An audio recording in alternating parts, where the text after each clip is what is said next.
Hi, my name is Hudson Clift, and today I'm introducing one of my best friends, Murphy Jamieson.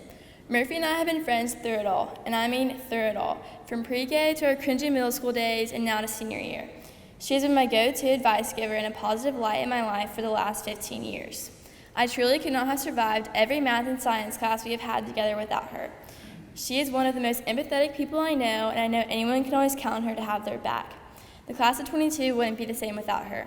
I know she has some wise words to give today, and I'm so excited to hear. So without further delay, Murphy Culver Jamieson.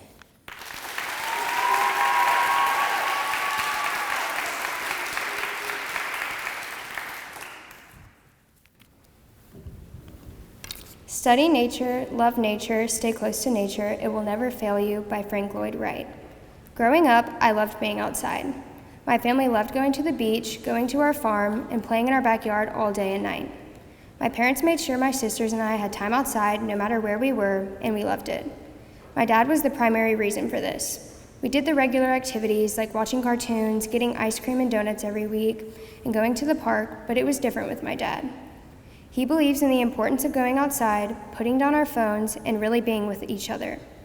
His love for those around him and how he always strived to make us the happiest we could be was something I admired. This was because mainly everything we did with him was not the regular girly stuff. It was things like learning how to shoot a bow and arrow in our backyard, riding on his motorcycles, going mudding and hunting, driving his cool cars he would bring home, running along hay bales, and much more. It is what I think about when someone asks me about my childhood memories or what my favorite thing was to do. When we were young, my dad, uncle, and some friends built a farmhouse on our land. We would go out there occasionally, and my sisters and I would play in the little sandbox they made for us while they worked.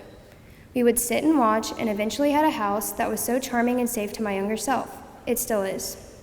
My dad also built us a dock, and our family and friends would fish until the sun went down. I would run around in my little pink cowgirl boots and watch my dad in awe. It was a happy place of mine, but as I got older and things got busy with school and extracurriculars, it was something I did not necessarily think about anymore, just old memories and something joyful to look back at. Now, as I am awaiting college and new experiences ahead, I think about what my dad and other figures in my life have told me. To enjoy the memories while you are young and soak it all in.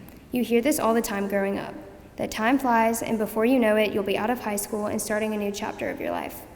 I was always one who never believed that stuff and felt like time was moving slower than ever. I didn't take into consideration that these phrases I hear so frequently are something that I should consider in my day-to-day life. These stories and small things I did in my childhood shaped me into who I am, and I'm grateful for the small things. Grateful that I felt like time was moving slowly because I got to remember my parents' and loved ones' words and to have an amazing family who strives to make me and others as happy as possible. So, I started to go and actually admire the things around me, realizing what brought me joy and reminded me of my childhood. I drive myself to Shelby Farms once in a while and admire the sunrise. Go on walks with my dog and spend time where I love to be. Even eating dinner in my backyard or having a picnic are things I love to do because they make me happy. I just simply took time to enjoy it, and I suggest every single one of you do the same. In my Meaning of Life class, we discussed what was our own happy corner of the earth.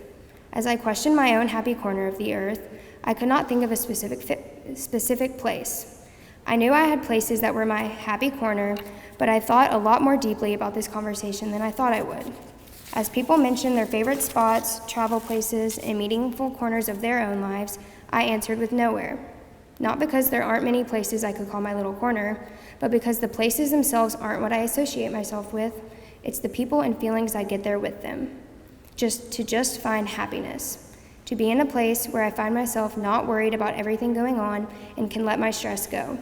It is something I didn't let myself do for a while, and I would tell myself I did not have time to go there, or I had to study for a big test so I don't have time to go do that. But there is time. Find your happiness. I'm here to tell you that I did and still am.